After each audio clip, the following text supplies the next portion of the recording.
তাআলা কোরআনে কারীমে স্পষ্ট করে বললেন, আল্লাহর সাহায্য নিয়ে যখন তোমাদের বিজয় লাভ হবে তখন তোমরা কি করবে হে নবী? তুমি যদি দেখো যে লোকেরা দলে দলে আল্লাহর দ্বীন গ্রহণ করছে, তখন তুমি তোমার রবের হাম প্রশংসা সহ তাসবিহ পাঠ করতে থাকবে। বলেন সুবহানাল্লাহ। আল্লাহ তাআলা বললেন রবের প্রশংসা করবে।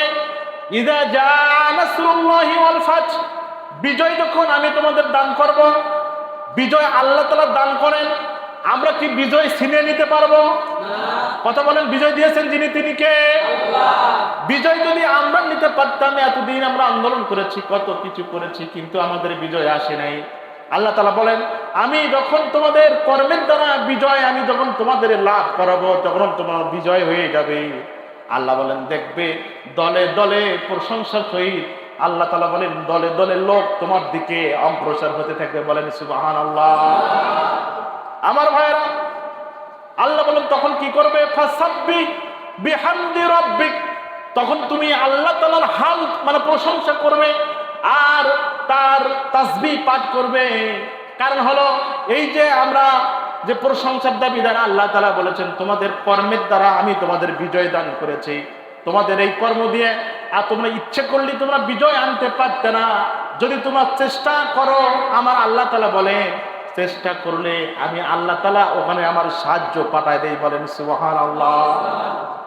সফর মাসের 8 তারিখ 1446 হিজরি, 25শে শ্রাবণ 1431 এবং 9 আগস্ট 2024 রোজ শুক্রবার। আজ বাংলাদেশের দ্বিতীয় স্বাধীনতার প্রথম শুক্রবার। আলহামদুলিল্লাহ বলেন। কয় নম্বর স্বাধীনতা? জোরে বলা লাগবে, কয় নম্বর? ভালো করে মনে রাখতে হবে পরবর্তী প্রজন্মদের যে আমাদের দেশ কয়বার স্বাধীন হয়েছে? জোরে বলা লাগবে, কয়বার? 2বার স্বাধীন হয়েছে।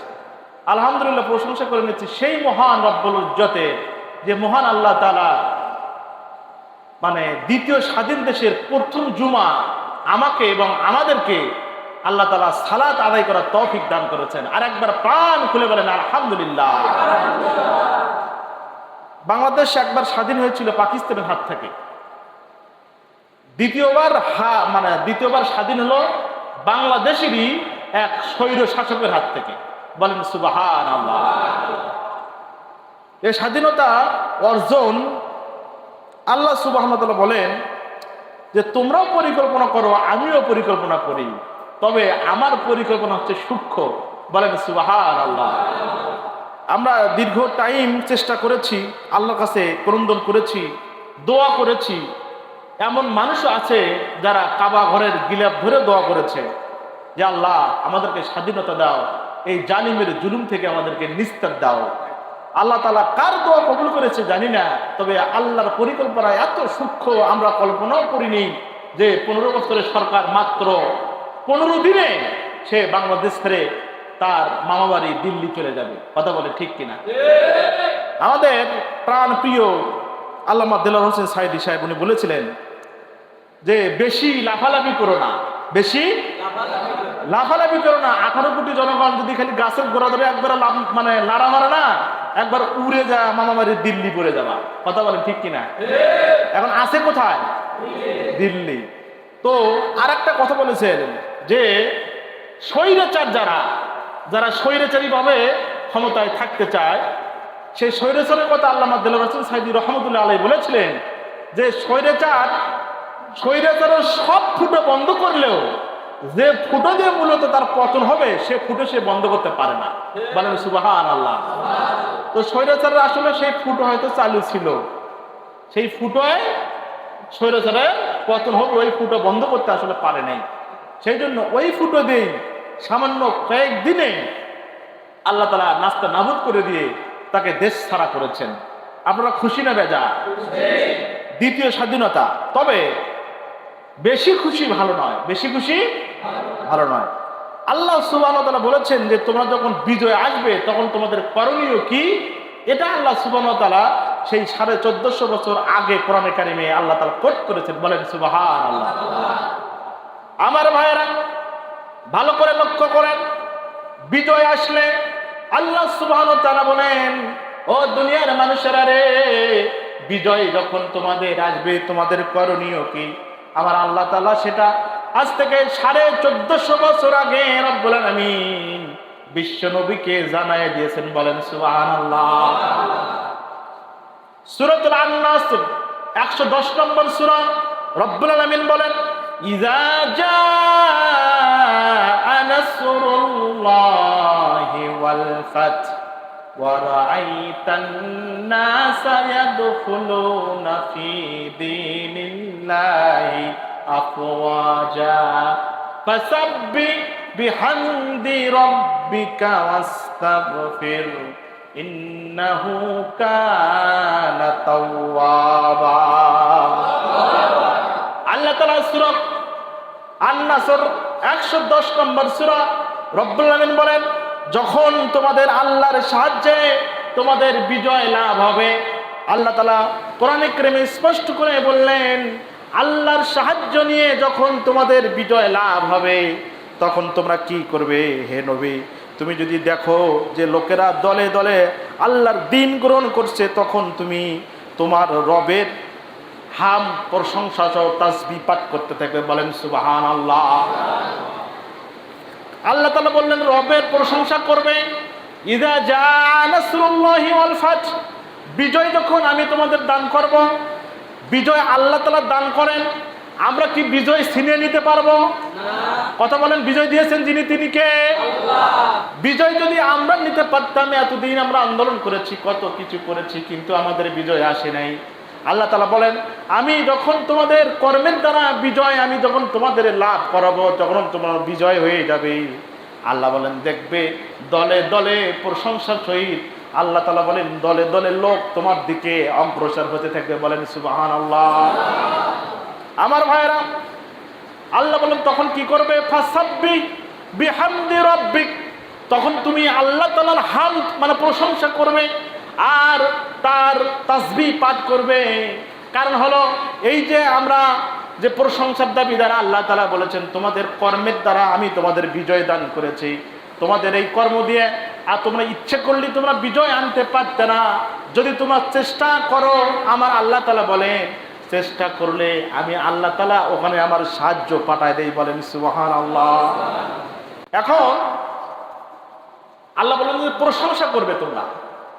কেন প্রশংসা করবে? এখন আমরা যারা বলতেছি এই ছাত্র আন্দোলন যদি না হতো, এই ছাত্ররাই এই দেশকে স্বাধীন করেছে, এই ছাত্ররাই এই সরকারকে পতন ঘটিয়েছে, এই ছাত্ররাই এই দেশকে জালিমের হাত থেকে বাঁচিয়েছে, এই কথাগুলো যদি আমরা ছাত্রদের ব্যাপারে বলি বা আমাদের ব্যাপারে বলি, বলেন তো আল্লাহ বেজার হওয়ার সম্ভাবনা আছে না নাই?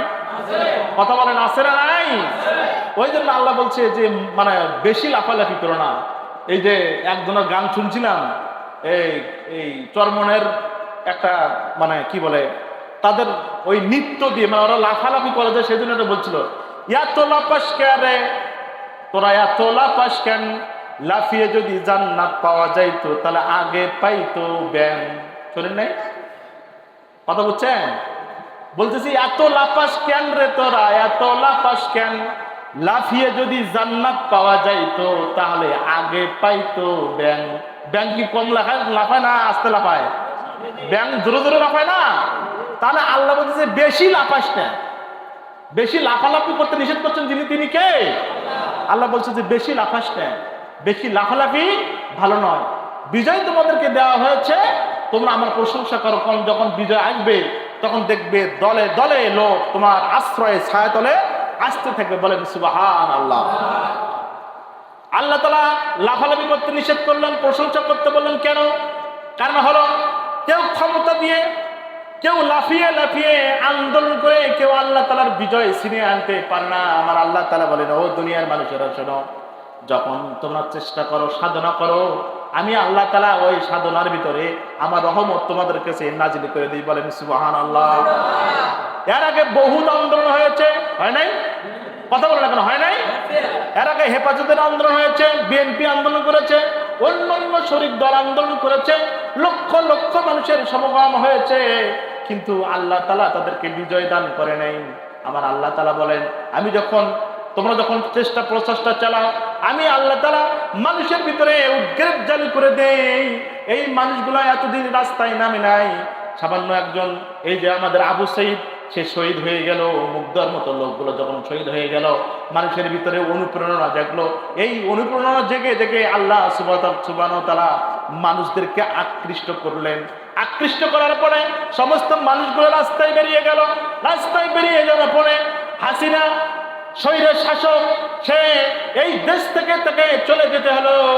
আমার আল্লাহ তাআলা বলেন, ও দুনিয়ার মানুষেরা শোনো শোনো, বিজয় তোমরা আনো নাই, বিজয় তোমাদের কর্মের দ্বারা আসে নাই।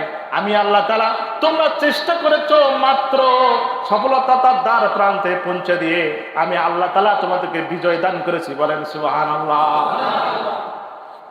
তার মানে এখান থেকে বোঝেন, আল্লাহ তাআলা বলছেন যে বিজয় যখন আসবে তখন দলে দলে লোক তোমার দিকে আসবে, তখন তুমি কি করবে? প্রশংসা করবে আমার, আর তাসবিহ পাঠ করবে বেশি বেশি করে, আল্লাহর অনুগ্রহ প্রশংসা করবে। আল্লাহ বলছেন ফাসাব্বিহ বিহামদি রাব্বিক ওয়াস্তাগফির।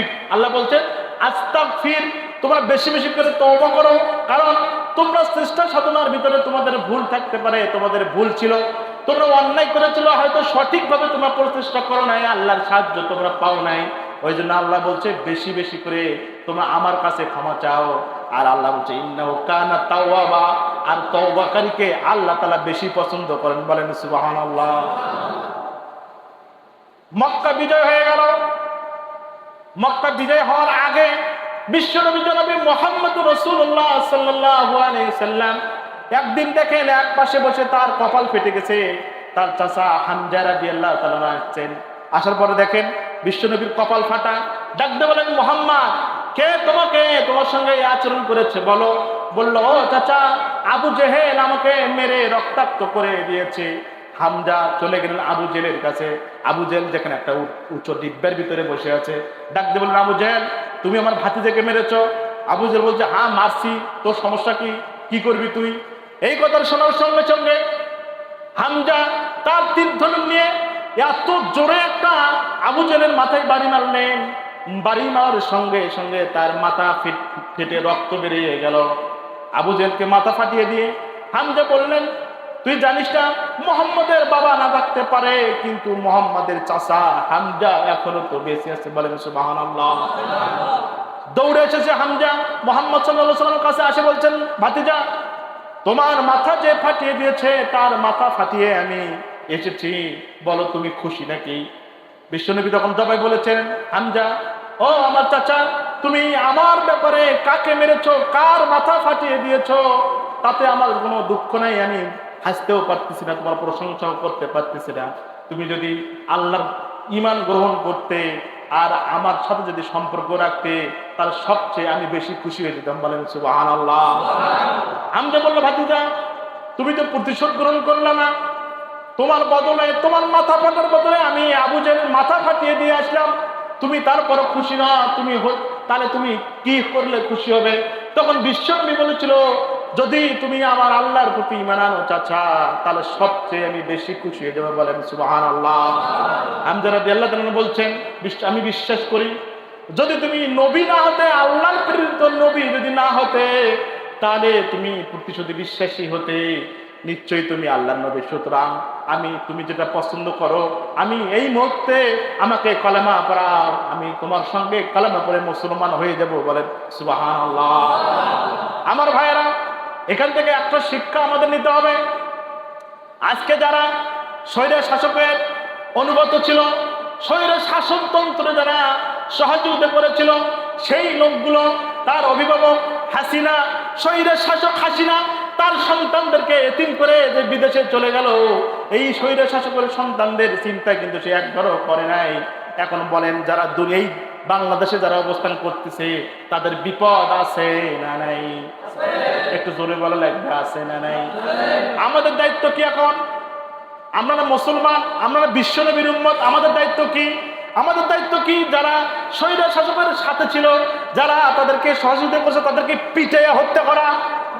কথা বলেন না কেন? হত্যা করা। শিক্ষা নেন। বিশ্বনবীর মাথা ফাটিয়ে দিয়েছে হামজা, মাথা ফাটিয়ে দিয়ে আসার পরে বিশ্বনবীকে বলেছে, তুমি খুশি হও, তোমার যে মাথা ফাটিয়েছিল আমরা তার মাথা ফাটিয়ে দিয়ে এসেছি। বিশ্বনবী বলছেন যে না, প্রতিশোধ আমি চাই না। ও আল্লাহ, ও চাচা, তুমি যদি ঈমান আনো, আল্লাহর প্রতি যদি ঈমান আনো, তাহলে আমি সবচেয়ে বেশি খুশি হয়ে যাই। একটু জোরে বলা যাবে কি সুবহানাল্লাহ? এখান থেকে একটু মাথার মধ্যে চিন্তাটা নেন।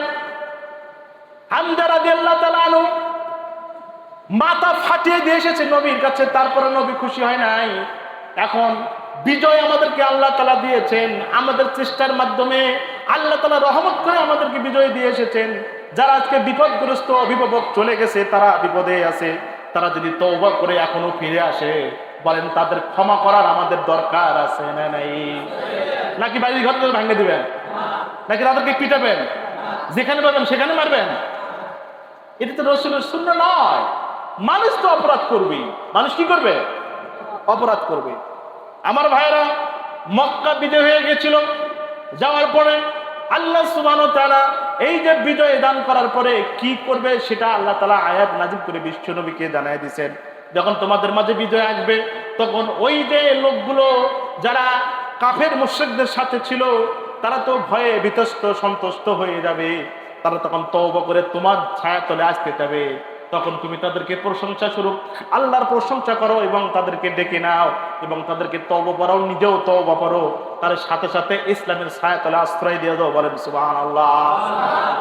আমার ভাইয়েরা, আমরা দেখেছি বিজয় আসার সাথে সাথে, মানে এখনো বিজয় ঘোষণা হয়ই নেই, খালি হাসিনা চলে গেছে, সাথে সাথে অনেক লোক দোকান লুটপাট চালিয়েছে, অনেক মানুষদেরকে পিটেছে, অনেক মানুষের বাড়িতে আগুন দিয়েছে। আমার কথা হলো, যারা এগুলো করেছেন, আমি বিশ্বাস করি মুসলমানের পোশাক তোমার কাছে থাকলেও মূলত আসলে তুমি মুসলমান হতে পারোনি। কথা বলেন ঠিক কিনা? কারণ মুসলমান তো মানে প্রতিশোধে বিশ্বাসী হবে না, মুসলমান তো ক্ষমায় বিশ্বাসী। কথা বলেন ঠিক কিনা? আমার ভাইরা, একটা গল্প শুনছিলাম। এক লোক দেখে একটা বাছুর মানে দাঁড়িয়ে আছে, নড়াচড়া করে না, নড়াচড়া করে না। এখন বাছুরের লোক জিজ্ঞেস করছে যে ভাই, আপনার এই বাছুরটা যে কোনো দাঁড়িয়ে আছে, তা বাছুর দিকে নড়াচড়া করে না, কি খবর? তো বলছে যে ভাই, ওটা তো বাছুর নয়। তো বলছে ওটা কি?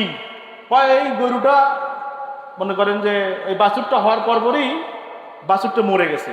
আমরা তার চামড়াটা খুলে নিয়ে এসে চারটে একটা বাঁশ ঢুকে দিয়ে ওই চামড়াটা ওই বাঁশের মানে উপরে দিয়ে রাখছি। গরুটা এখানে নিয়ে এসে হাত দিয়ে এরকম করে ঠেলাঠেলি করে যত দুধ পাওয়া যায় আর কি। মূলত আসলে দুধ নেওয়ার জন্য ওটা বাছুর নয়, কিন্তু বাছুর সাজিয়ে রাখছি গরুকে বোঝানোর জন্য। কথা কি বুঝতে পারছি? মানে বাছুর নয়, বাছুরের চামড়া খুলে নিয়ে এসে বাঁশের মধ্যে দিয়ে ঢুকে রাখছে, মানে গরু যেন বোঝে এটা বাছুর। ঠিক আছে ব্যাপারটা? এখন আমার মনে হয় এই যে যতটুক ঠেসাঠেসি করে দুধ পাওয়া যায়, এই চিন্তা করে যে বাছুরের চামড়া খুলে নিয়েছে, ওখানে বাছুর সাজিয়ে রাখছে। আমাদের ভিতরে কিছু মুসলমান আছে, তারা বলে যে আমরা ইমানদার মুসলমান, কিন্তু মানে এমন অবস্থা তাদের শরীরে পোশাক আর চামড়া দেখে মনে হবে যে এই মুসলমান, আসলে এই মুসলমান না, মুসলমান না, এই মুসলমানের পোশাক করছে। কথা বলেন ঠিক কিনা? যদি এইটাই না হবে, তাহলে এরকম হাঙ্গামা করে আপনি মানুষদেরকে বাড়ি ঘর ভাঙবেন কেন? আপনি তো মুসলমান, তারা তো এখন বিপদগ্রস্ত, তারা তো এখন সন্তুষ্ট, তারা তো এখন ভয়ের ভিতরে আছে। আপনি সেই ভয়ের ভিতরে রেখে আপনি কি করলে তার বাড়ি ভাঙতেছেন, তাকে রাস্তায় পিটে দিচ্ছেন, তার দোকানপাট ভেঙে দিচ্ছেন। এই স্বাধীনতা কি আমরা চেয়েছিলাম? কথা বলেন, এই স্বাধীনতা চেয়েছিলাম? আমরা কাউকে মারামারি কাটাকাটির ভিতরে নাই। আমরা চাই না এক লোক বিপদগ্রস্ত হয়েছে, সে তো এখন এমনি ভয়ের মধ্যে আছে। আমরা চাই আমরা ইমানদার, আমরা ইমান এনেছি আল্লাহ রাসূলের সুন্নাহ যে মোতাবেক, আমরা ওই মানুষদেরকে ক্ষমা করে দেব। বলেন আমিন। আমার ভাইয়েরা, আল্লাহ রাব্বুল আলামিন বলেন যে বিজয় আসলে তখন তুমি আমার প্রশংসা করবে এবং বেশি বেশি করে আস্তাগফিরুল্লাহ পড়বে এবং তাদেরকে মাফ করে দিবে। আল্লাহ তাআলা তারপরে একটা সূরা নাযিল করেছিলেন, নাম সূরা লাহাব। নাম কি? সূরা লাহাব, যেখানে বলেছিলাম তাব্বাত ইয়াদা আবি লাহাবিন ওয়া তাব। আল্লাহ তাআলা বলেন ধ্বংস হয়ে গেছে আবু লাহাবের দুহা এবং তার পরিবার পরিজন যা ছিল কিছুই নিতে পারে নাই, সব ধ্বংস হয়ে গেছে। বলেন সুবহানাল্লাহ। বলছে যে আবু লাহাব আল্লাহর সঙ্গে শত্রুতা করেছিল, কিন্তু সে এমন ভাবে ধ্বংস হয়েছে, তার দুহাত এবং তার পরিবার পরিজন এমন ভাবে ধ্বংস হয়েছে যে মৃত্যুর সময় সে কিছুই নিতে পারে নাই। দেখেন, লক্ষ্য করেন, হাসিনা যখন বাংলাদেশ ছেড়ে চলে গেছে, সে কিছুই নিতে পারে নাই। তার বঙ্গভবনে পাবলিক ঢুকছে, মুরগের রান খাইছে, ভাত খাইছে, মাছ নিছে, তার শাড়ি নিছে। মনে করেন এমন কিছু নাই বঙ্গভবন থেকে বাংলার মানুষেরা নিয়ে আসে নাই। একটু জোরে বলেন নাউজুবিল্লাহ। এটা হলো চুরি। এটা কি? এটা হলো চুরি। এটার নাম কি? যে এই যে 2 দিনে যে ধ্বংস বাংলাদেশে চলছে, এই বাংলাদেশ আবার সাজাতে আরো 1 বছর সময় লাগবে। তাহলে আমরা তো আসলে মূলত চোর। আমরা কি? আমরা চুরিতে বিশ্বাসী। একদল চলে গেল আর একজন লুটপাট চালাইলো, তাহলে ওই লোক চলে যাওয়ার দরকার ছিল? কথা বলেন, দরকার ছিল? আমরা স্বাধীনতা পেয়েছি। স্বাধীনতা আসলে ওই জন্য বলেছে স্বাধীন করা যায়, কিন্তু স্বাধীনতা রক্ষা করা যায় না। আমার ভাইরা, আমি আপনাদেরকে আহ্বান জানাবো সেই জন্য যে যারা আজকে বিপদগ্রস্ত, এখন দেখেন আমি আমার বাবার কথা বলি, প্রত্যেকটা বাবা তো তার সন্তানকে আগলে রাখবে না। কথা বলেন ঠিক কিনা? ঠিক না? এখন বাবা নিজে বাঁচার জন্য বাড়ি ছেড়ে চলে গেছে, সন্তানের অবস্থা কি খুব ভালো? কথা বলেন এখন, খুব ভালো না। তাহলে আপনারা তো বুঝতেই পাচ্ছেন, যারা আজকে দেশ ছেড়ে চলে গেছে বা দেশ থেকে বাধ্য করা হয়েছে, হ্যাঁ, সে অভিভাবক চলে গেছে, তার সন্তানগুলো অন্যত তো প্লেন নেওয়া রেডি করে না, কেউ করে নাই। তারা তো এমনি বিপদগ্রস্ত, বিপদের মধ্যে আছে। তারা তো নিজে বুঝতে পারছে আসলে এই যে জুলুমের যে পরিণাম, সেটাতে কত ভয়াবহ হতে পারে। আতঙ্ক তার ভিতরে আছে না নাই? কথা বলেন, আছে না নাই? সেই জন্য আমি আপনাদেরকে আহ্বান জানাবো, মেহরবানি করে যারা আজকে বিপদগ্রস্ত, যারা স্বৈর শাসকের সাথে ছিল এবং স্বৈর শাসককে যারা সহযোগিতা করেছে, তারা এমনি ভয়ের মধ্যে আছে, আমরা তাদেরকে বলি আপনারা তওবা করেন, বেশি বেশি করে আল্লাহর কাছে মাপ চান, এবং যাদের সাথে খারাপ আচরণ করছেন তাদের কাছে মাপ চান। যদি আল্লাহ মাফ করে দেয় তাহলে আমাদের কোনো সমস্যা আছে? কথা বলেন, আমাদের কোনো সমস্যা আছে? সমস্যা নাই। সেই জন্য বেশি বেশি করে আল্লাহর কাছে মাপ চাবো। আর আমরা যারা বিজয় লাভ করেছি, আমরা বেশি বেশি করে প্রশংসা করবো, যার তিনি কে? আল্লাহ তাআলা প্রশংসা করবো। আর বেশি বেশি করে আমরা আস্তাগফিরুল্লাহ বলবো, আল্লাহ আরো আগে আপনি আমাদেরকে বিজয় দান করতে পারতেন, কিন্তু আমরা আসলে আপনাকে যেভাবে ডাকার প্রয়োজন ছিল, যেভাবে আপনার কাজ করা প্রয়োজন ছিল, সেভাবে আমরা করতে পারিনি। সেই জন্য হয়তো আমাদের বিজয় আসে নাই। সেই জন্য আল্লাহ পূর্বের গুণাগুলো আমাদেরকে মাফ করে দেন। সামনে যে জিন্দেগি আমাদের আছে, আমাদের ভালোভাবে আমল করার তৌফিক দান করুন, বলেন আমিন। আমার ভাইরা, এখন যে কথা আমি আপনাদেরকে বলতে চাচ্ছি, এখন মূল কথাটা আমি আপনাদের কাছে পেশ করতে চাচ্ছি, সেটা হলো, দেখেন,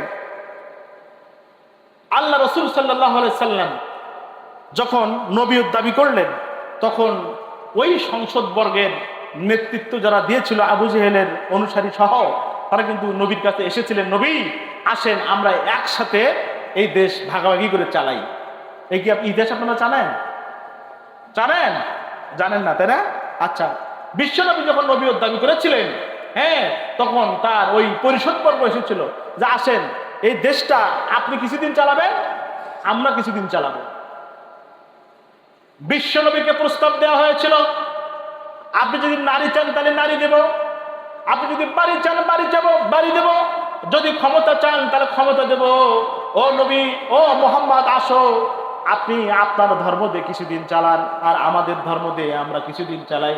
বিশ্বনবী তখন বলেছিলেন, ও চাচা শোনেন, আপনি তো নারী আর বাড়ির কথা বলেছেন, যেটা কোনোদিন দেওয়া সম্ভব নয়।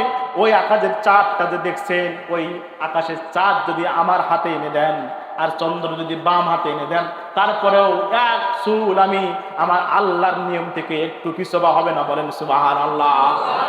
বলছি এক চুলও পিছবা হওয়ার সম্ভাবনা নাই।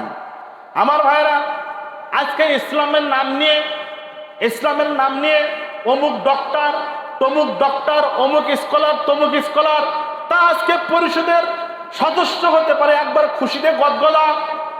কথা বলেন ঠিক কিনা? আমরা বলি যে অমুক আলেমকে নিছে, তমুক আলেমকে ডাকতেছে। আমার ভাইরা, আপনি এবার দেখেন এই কুফরি ব্যবস্থা।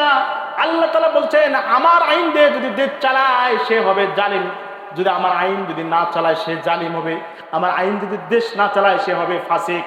আমার বন্ধুগণ, এবার বলেন, এত ডক্টরের লাভ করে, এত আলেমের নাম আপনার মুখে নিয়ে আমার লাভটা কি? যে গণতান্ত্রিক প্রতিষ্ঠা করার জন্য, কুফরি ব্যবস্থাকে সাপোর্ট করার জন্য আপনি আলেমের খাতায় নাম দিয়ে আবার তাদের সাথে সংযুক্ত হয়েছেন। এবার বলেন, ওই জায়গায় কুফরি ব্যবস্থার ক্ষমতায় যাওয়ার পরে জীবনও কি ইসলাম দিয়ে দেশ চালানো সম্ভব? কথা বলেন সম্ভব? তাহলে আজকে আপনি আলেম নাম দিচ্ছেন, নাম দিয়ে লাভটা কিছে? আপনি আলেম নাম দিয়ে কুফরি ব্যবস্থা সেই ওই মানে পশ্চিমা শক্তি ওই আমেরিকার তৈরি করা আইন কানুন বাস্তবায়ন করার জন্য আপনি নাম দিয়েছেন। যদি 17 জন যদি উপদেষ্টা হয়ে থাকে, তার মধ্যে যদি একজন আলেম নামধারী থাকে, 16 জন যদি সই করে দেয়, তাহলে আপনাকে তো সই দেওয়া লাগবে। কথা বলেন ঠিক কিনা? ওই আল্লাহ রসুল তো এটা দেয়নি। আল্লাহ রসুল কি বলেছিল যে হ্যাঁ ঠিক আছে তোমরা কিছুদিন চালাও আর আমরা কিছুদিন চালাই? ব্যাপারটা তো এরকম নয়। কারণ কোরআন আর মানুষের তৈরি করে আইন এটা কি কখনো এক হতে পারে? কখনো এক হতে পারে না। সেই জন্য আফসোস এবং পরিতাপের বিষয়, যারা আলেমের নাম দিয়েছেন, ডক্টরেট স্কলার নাম দিয়েছেন, কিন্তু দুঃখ এবং পরিতাপের বিষয় হচ্ছে যে উপরদের সাথে হাত মিলিয়ে আপনি আসলে কি করতে চাচ্ছেন আমাদের জানা নাই। আমরা যতটুকু লেখাপড়া করেছি আমরা জানি হারাম আর হালাল, হারাম আর কথা বলেন হারাম আর হালাল। মানে কোরআনে একটু হালাল একটু হারাম শব্দ নাই, ডাইরেক্ট স্পষ্ট, হয় হালাল হবে না হয় হারাম হবে। আমার ভাইরা, সেই জন্য যারা আজকে আলেমদের নাম দিয়ে মানে আলেম সেজে মাথায় টুপি পরে জুব্ব পরে যারা বলতে চায় যে আমেরিকার সাথে হাত মিলে আমরা ইসলাম কায়েম করব, আমার বিশ্বাস জীবনেও ইসলাম কায়েম হওয়ার কোনো সম্ভাবনা নাই। আমার ভাইরা, কারণ হচ্ছে মানুষের তৈরি করা আইন কানুন বাস্তবায়ন করার জন্য আমি একটা আপনার উদাহরণ দিলে বুঝতে পারবেন। যেমন ধরেন বেশ্যাখানা, নাম কি? বেশ্যাখানা। বাংলাদেশের অনেকগুলো বেশ্যাখানা লাইসেন্স দেওয়া আছে। কি করা আছে?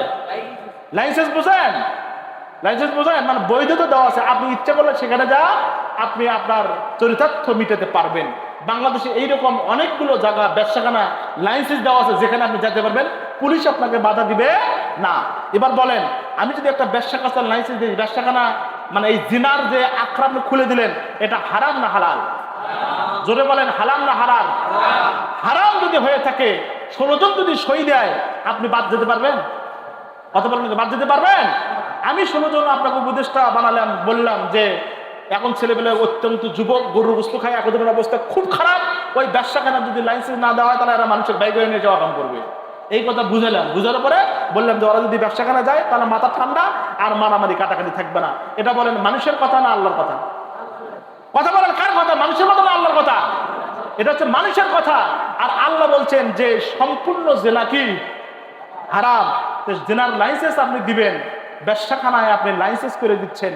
হ্যাঁ, মাথায় টুপি পরলেও আপনার দেওয়া লাগবে যদি এদের সাথে থাকেন, আবার যদি খালি মাথাও থাকেন তাও আপনার লাইসেন্স দেওয়া লাগবে, বাধ্য হয়ে এটা দেওয়া লাগবে। সুতরাং আমি বিশ্বাস করি এই যে আমাদের দেশ স্বাধীন হয়েছে, স্বাধীন আসলে কবে হবে এটা আমার জানা নাই। আসলে যে স্বাধীন কবে হবে এটা আমার জানা নাই।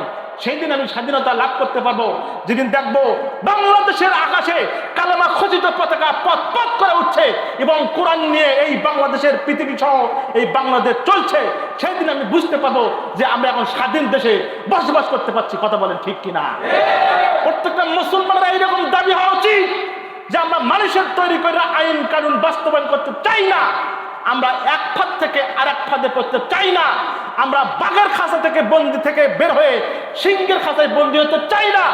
আমরা চাই কালেমা খচিত পতাকা পথ পথ করে বাংলাদেশে উঠবে এবং কোরআন দিয়ে দেশ চলবে। সেই কোরআনের ছায় আমরা আশ্রয় নিয়ে আমরা পৃথিবী শাসন করে আমরা দেখে দিতে পারবো যে ওমর রাদিয়াল্লাহু তাআলার শাসন যেরকম ছিলেন, আল্লাহ নবীর শাসন যেরকম ছিলেন, খেলাফত ব্যবস্থা, সেই শাসন যদি আমরা পাইতে পারি তাহলে আমরা স্বাধীন। না হলে এই পৃথিবীর মানুষ কোনোদিন স্বাধীন হতে পারবে না। কথা বলেন ঠিক কিনা? সুতরাং আমি আশ্বাস দিয়ে আপনাদেরকে বলতে পারি, আপনারা স্বাধীনতা বলতেছেন যে আমরা দ্বিতীয়বার স্বাধীন হয়েছি, আসলে আপনারা স্বাধীনতা অর্জন করতে পেরেছেন কিনা কিছুদিন পরে টের পাবেন। আমার কথাগুলো হয়তো হতে পারে এটাই আপনাদের সাথে আমার লাস্ট এবং ফিনিশিং বক্তব্য, আর নাও আপনাদের সাথে কথা হতে পারে। যদি চলে যায় কোনোদিন এখান থেকে তাহলে বুঝতে পারবেন, এই কথাটা মনে রাখবেন, স্বাধীনতা যদি এই কোরআন দিয়ে যতদিন পর্যন্ত কোরআন দিয়ে সংসদ ভবন যতদিন চলবে না ততদিন পর্যন্ত আমরা স্বাধীনতা অর্জন করতে পারবো না। আপনি মানে কয়েকদিনের জন্য হয়তো খুশি আনন্দ করতে পারবেন, আপনি হয়তো অন্য দলকে দমন পীড়ন করতে পারবেন, সেই জন্য স্বাধীনতার কথা বলতে পারবেন। আসলে আমরা স্বাধীনতা অর্জন করতে পারি নাই। আল্লাহ সুবহানাহু ওয়া তাআলা আমাদের সঠিক রাস্তা দেখার এবং বোঝার তৌফিক দান করুন। আমিন।